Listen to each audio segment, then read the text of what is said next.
Hello everyone. कैसे हैं आप सब। उम्मीद करता हूँ आप सब स्वस्थ होंगे। इसी विचार के साथ आइए आज का पाठ शुरू करते हैं। आज का पाठ है पाठ 24 आसपास कक्षा 3 जीवन का जाल। ठीक है। क्या है जीवन का जाल ये पाठ। इसको छोटा सा पाठ है वैसे तो ये, इसको देखते हैं, थोड़ा सा पढ़ते हैं और फिर समझते हैं क्या है इसमें। देखिए इसमें कुछ चित्र बनाए गए हैं। एक खाली गोला है इधर, ये खाली गोला है और इसके आसपास इधर पेड़ पौधे हैं कुछ। एक सांप का चित्र है, एक गिलहरी है, पानी है यहाँ पर, यहाँ सूरज है और यहाँ घास है। ठीक है। अब पढ़ते हैं इसको, क्या है, क्यों बनाया गया है ये सब। ठीक है। अब तक तुमने करीब करीब यह पूरी किताब पढ़ ली होगी। तुमने पेड़ पौधों, जानवरों, पानी, घर, वाहनों तथा और भी कई चीज़ों के बारे में पढ़ा और सोचा। ठीक है। इसमें ये बताया गया है कि आपने ये किताब पढ़ ली होगी, क्योंकि ये पाठ आखिरी पाठ है इस किताब का। तो उम्मीद करते हैं हम, मैं भी और इस किताब के अनुसार भी, कि आपने ये पूरी पढ़ ली होगी, क्योंकि आप अभी आखिरी पाठ पढ़ रहे हैं। ठीक है। तुमने पेड़ पौधों, जानवरों, पानी, घर, वाहनों तथा और भी कई चीज़ों के बारे में पढ़ा है। इस किताब में इन सब चीज़ों के बारे में पढ़ाया गया और आपने सोचा है इसके बारे में। क्या क्या आगे क्या है। क्या तुम बता सकते हो कि हमने इन चीज़ों के बारे में कुछ जानने और सोचने की कोशिश क्यों की। हमने ये अब पूछा है कि तुम बता सकते हो हमने इन चीज़ों के बारे में जानने और सोचने की कोशिश क्यों की है, क्यों कोशिश की है। अच्छा, उससे पहले हमें यहाँ और कुछ चित्र दिखाए गए हैं। ठीक है। जैसे आधा गोला उधर था वैसे ही आधा गोला इधर है। यहाँ पक्षी है, चंद्रमा, गाय, चूहा, मिट्टी, घर, हवा। ठीक है। हमने इन चीज़ों के बारे में पढ़ा है। ठीक है, क्योंकि हमारी किताब का नाम है आसपास। तो हमारे आसपास जो भी चीज़ें हैं, ये सब जानवर और ये जो चीज़ें हैं, इनके बारे में हमने पढ़ा है। ठीक है। ऐसे ही ये चीज़ें हैं। तो हमने इनके बारे में क्यों पढ़ा है और क्यों सोचा है, इसके बारे में क्यों समझना चाहा है, क्योंकि हमारी इस पुस्तक का नाम है आसपास और हम इस पुस्तक के द्वारा अपने आसपास जो भी चीज़ें हैं उनके बारे में हम सीखना और समझना चाहते हैं। ठीक है। क्यों समझना चाहते हैं, आगे देखते हैं। पहला प्रश्न, यहाँ कुछ प्रश्न पूछे गए हैं अब हमसे इन चीज़ों को दिखाकर। चित्र में दिखाई गई चीज़ों से हमारा क्या नाता है, चलो पता लगाएं। देखो अब बात आई है यहाँ पर कि ये जो चीज़ें हैं इनसे हमारा क्या नाता है, क्या नाता है। देखिए एक एक चीज़ से हम शुरू करते हैं। पेड़ पौधे, पेड़ पौधों से हमारा क्या नाता है। देखो सबसे पहले तो पेड़ पौधे हमें ऑक्सीजन देते हैं, ऑक्सीजन O2। ठीक है, जिससे हम सांस ले सकते हैं। मतलब अगर पेड़ पौधे नहीं होंगे तो हमारी पृथ्वी पर ऑक्सीजन नहीं होगी, हवा जो हम अंदर लेते हैं सांस वो नहीं होगी। तो मतलब हम जिंदा नहीं रह पाएंगे, क्योंकि हमारा जीवन का आधार सांस है। अगर हमें सांस नहीं मिलेगी, हमें शुद्ध हवा नहीं मिलेगी, तो हम जिंदा नहीं रह पाएंगे। और शुद्ध हवा और सांस के लिए क्या चाहिए हमें, पेड़ पौधे। ठीक है।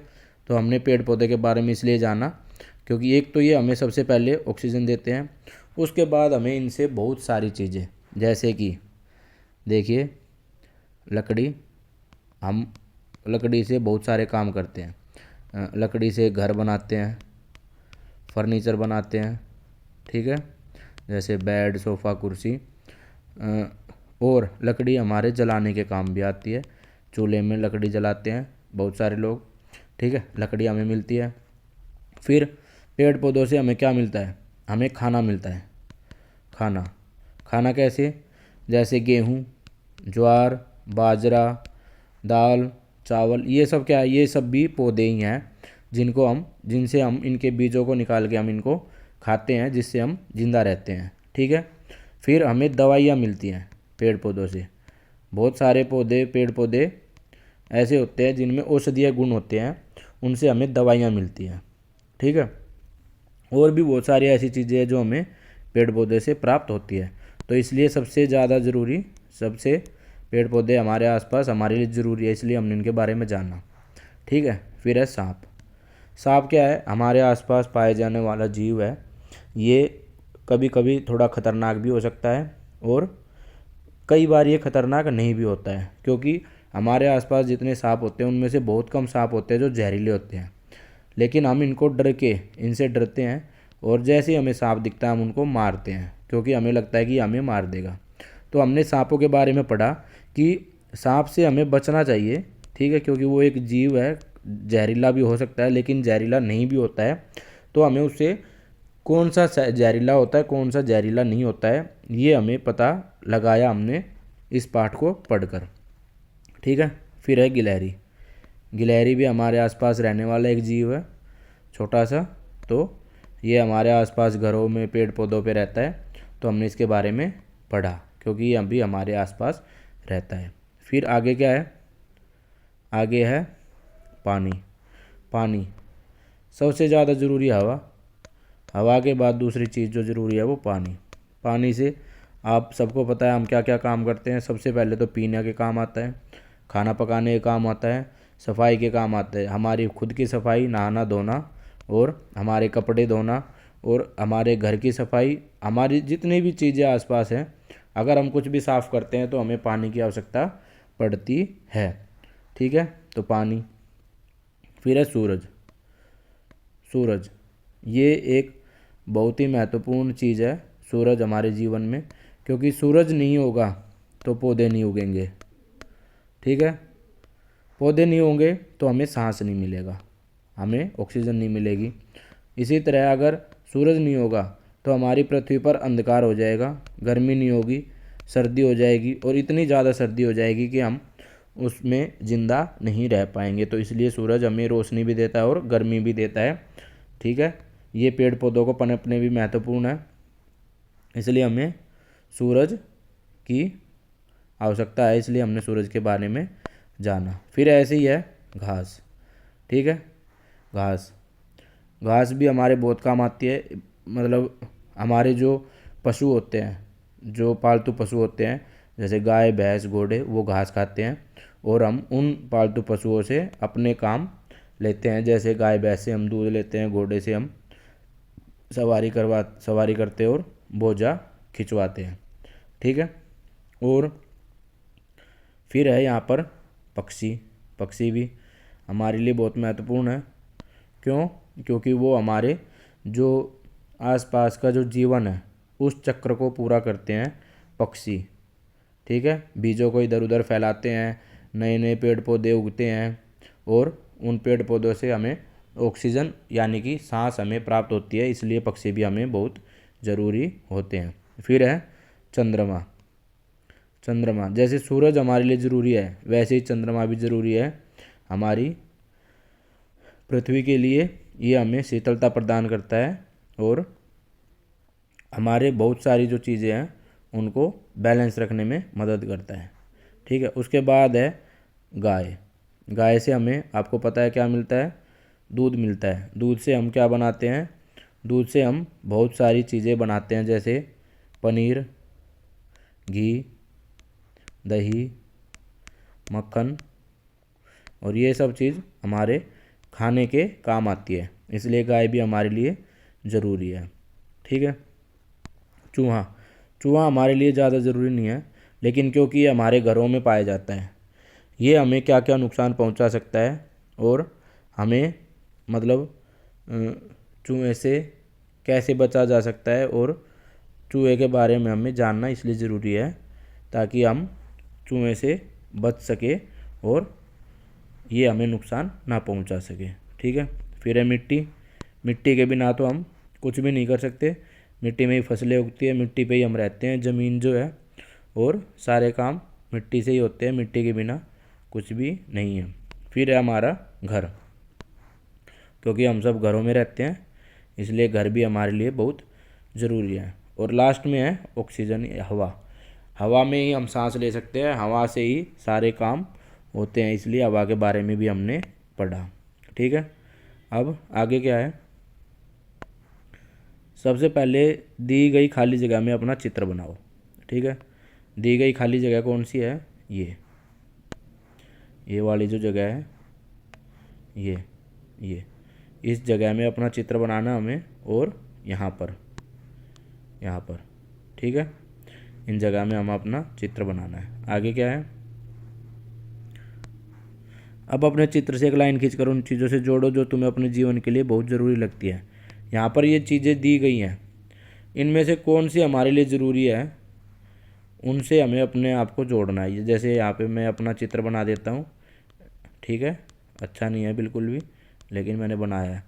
अब मुझे ज़रूरी लगती है ये, ठीक है, मुझे ज़रूरी लगती है ये, मुझे ज़रूरी लगती है ये, ठीक है। यहाँ तो ये 3 चीज़ें हो गई, और इधर यहाँ फिर मैंने अपना चित्र बना दिया, ठीक है, आप अपना बनाइएगा। अब मुझे ज़रूरी क्या लगता है, चंद्रमा, गाय, ठीक है, मिट्टी, घर और हवा, ये सारी चीज़ें मुझे ज़रूरी लगती हैं, ठीक है। आप अपने हिसाब से बना सकते हैं। अब क्या है, क्या तुमने खुद को घर से जोड़ा है? हाँ, मैंने खुद से घर को जोड़ा है, ठीक है। देखिए घर किन चीज़ों से जुड़ता है, पहले सोचो घर किन किन चीज़ों से बनता है। अब देखो घर किन किन चीज़ों से जुड़ता है, ठीक है। तो घर में क्या क्या लगता है, लकड़ी लगती है, ईंट लगती है, मिट्टी लगती है, पानी लगती है। लकड़ी हमें मैंने बताया था कहाँ से मिलती है, पेड़ से मिलती है। ईंट पानी और मिट्टी से बनती है, मिट्टी को गीला करके पानी से, तो मिट्टी और पानी। मिट्टी हमें कहाँ से, ज़मीन से मिलती है। पानी हमें नदी, तालाब, कुएं या बारिश से मिलता है, ठीक है। तुम समझ गए ना घर को किन चीज़ों या शब्दों से जोड़ना है। अब घर को किन किन से जोड़ना है, देखिए हम ऊपर चलते हैं। ये है घर, ठीक है, ये घर है। घर किस किस से बना है, घर मिट्टी से बना है घर, और यहाँ तो नहीं है, लेकिन घर को हम ऊपर जोड़ सकते हैं। कैसे, घर को जोड़ने वाली चीज़ें हैं इधर, ये जैसे घर है, यहाँ पर घर बना देता हूँ मैं एक, अच्छा तो नहीं है लेकिन ये, ठीक है, ये घर है। घर हमें जुड़ता है इससे, पानी से, मिट्टी से हमने जोड़ दिया, पेड़ पौधों से जुड़ता है, ठीक है। इन चीज़ों से हम घर को जोड़ सकते हैं। और क्या था, हाँ, लकड़ी, ईंट, मिट्टी, पानी, ठीक है। आगे देखते क्या है। अब इसी तरह एक एक करके सभी चीज़ों को दूसरी चीज़ों से जोड़ो। यह सब करने में हो सकता है तुम्हें कुछ और चीज़ों के नाम लिखने की ज़रूरत पड़े। इतना सब करने पर क्या बन गया ना एक बड़ा सा जाल। यह जाल देखकर तुम क्या समझे। अब देखो जब हम इन चीज़ों को आपस में जोड़ते हैं, देखो गाय किससे जुड़ेगी, गाय जुड़ेगी घास से, ठीक है। चंद्रमा किससे जुड़ेगा, सूरज से जुड़ेगा। पक्षी किससे जुड़ेंगे, पेड़ पौधों से जुड़ेंगे, ठीक है। चूहा किससे, घर से जुड़ेगा, ठीक है। पक्षी पानी से भी जुड़ेंगे, पक्षी हवा से भी जुड़ेंगे। गाय भी हवा से जुड़ेगी, गाय पानी से भी जुड़ेगी, ठीक है। चंद्रमा मिट्टी से भी जुड़ेगा, तो इन सब से जुड़ेगा। और ये क्या है, मिट्टी, मिट्टी भी किससे जुड़ेगी, मिट्टी पानी से भी जुड़ेगी, पेड़ पौधे से जुड़ेगी, ठीक है। घर से भी जुड़ेगी, चूहे से भी जुड़ेगी, गाय से भी जुड़ेगी, पक्षियों से भी, क्योंकि सभी मिट्टी पे ही रहते हैं, ज़मीन पे, इसलिए ये सबसे जुड़ेगा। फिर हवा, हवा पेड़ पौधों से भी जुड़ेगी, सूरज से भी, चंद्रमा से भी, और घास से भी, सबसे जुड़ेंगे, ठीक है। ऐसे गिलहरी, गिलहरी पेड़ पौधों से जुड़ेगी, गिलहरी घास से भी जुड़ेगी। जो सांप है ये भी पेड़ पौधों से जुड़ेगा, ज़मीन से जुड़ेगा, सांप हवा से, पानी से, सबसे। तो जब हम इनको आपस में सबको जोड़ देंगे तो एक जाल जैसा बन जाएगा, ठीक है। अब जाल जो बन गया वो कौन सा जाल है, वही जाल है जो हमारे पाठ का नाम है, जीवन का जाल, ठीक है। ये जो जाल बनेगा ये वही जाल है जो हमारे पाठ का नाम है, जीवन का जाल, ठीक है। तुमने जो जाल बनाया है उसे अपने दोस्तों को दिखाओ और उनका बनाया जाल आप देखेंगे, ठीक है। इस तरह से हमारा जो जीवन का जाल है वो बन जाता है। इसलिए जो पाठ है इसका नाम है जीवन का जाल, ठीक है। अब हमने ये पाठ पढ़ लिया, समझ लिया, ठीक है। तो हमें क्या समझ में आया कि ये जो सारी चीज़ें, जीव जंतु है, ये सब आपस में जुड़े हुए हैं, और हम इसलिए सबको बारे में हमको पढ़ने की आवश्यकता होती है। हमारे आसपास जो भी चीज़ें होती है, इसलिए हमारी पुस्तक का नाम है आसपास। ठीक है, अब इसके जो प्रश्न पूछे गए हैं वैसे तो हमने कर लिए, लेकिन फिर भी हम देख लेते हैं क्या क्या प्रश्न उत्तर है। यह एनसीईआरटी की पुस्तक है, पेज 156 पर क्या है। अब तक तुमने करीब करीब यह किताब पढ़ ली होगी। ठीक है, पढ़ा और सोचा क्या तुम बता सकते हो। तो हमने इन चीज़ों के बारे में कुछ जानने और सोचने की कोशिश क्यों की। उत्तर क्या है इसका, हमारा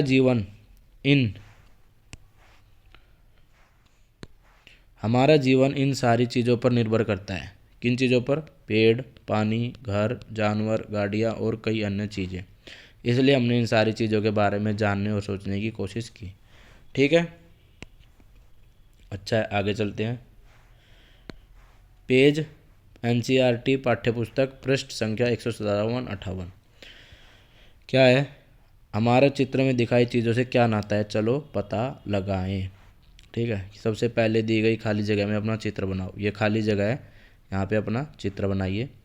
अब अपने चित्र से एक लाइन खींचकर उन चीज़ों से जोड़ो जो तुम्हें अपने जीने के लिए बहुत ज़रूरी लगती है। तो ये हमने अलग अलग चीज़ें हैं, जैसे हम किससे जुड़े हैं, हवा से, पानी से, सूरज से, ठीक है, ज़मीन से, पेड़ पौधों से, हम लगभग हर चीज़ से जुड़े हैं। ठीक है, घर से जुड़े हैं। तो इस तरह जितनी चीज़ें हैं इनको जब हम आपस में जोड़ेंगे तो एक जाल बन जाएगा। फिर उत्तर प्रश्न है, क्या तुमने खुद को घर से जोड़ा। उत्तर हाँ, हमने जोड़ा। आगे, यह जाल देखकर तुम क्या समझे। यह जाल दिखाता है कि लगभग सारी चीज़ें हमारे लिए ज़रूरी है। ठीक है, उत्तर है ये इसका कि सारी चीज़ें हमारे लिए ज़रूरी है। हर चीज़ें एक दूसरे पर निर्भर करती है। अकेली कोई भी एक चीज़ अपने आप से जीवित या इस पृथ्वी पर नहीं रह सकती है, उसे दूसरी चीज़ों की आवश्यकता ज़रूरत पड़ती है। तुमने जो जाल बनाया उसे अपने दोस्तों को दिखाओ और उनका बनाया हुआ जाल भी देखो। क्या सब एक जैसे हैं, क्या सभी एक जैसे जाल हैं। उत्तर हाँ, सभी जाल लगभग एक जैसे ही हैं, क्योंकि सबकी ज़रूरतें लगभग बराबर सी हैं। सभी को पेड़ों की आवश्यकता पड़ती है, सभी को पानी की आवश्यकता, सभी घर में रहते हैं, सभी मिट्टी पर रहते हैं, सभी के घर ईंट से बने हैं, सभी के घरों में लकड़ी का इस्तेमाल किया हुआ है, सभी को दवाइयों खाने की ज़रूरत पड़ती है जो हमें जानवरों से और पेड़ पौधों से मिलता है। इसलिए सबका जाल लगभग एक जैसा है।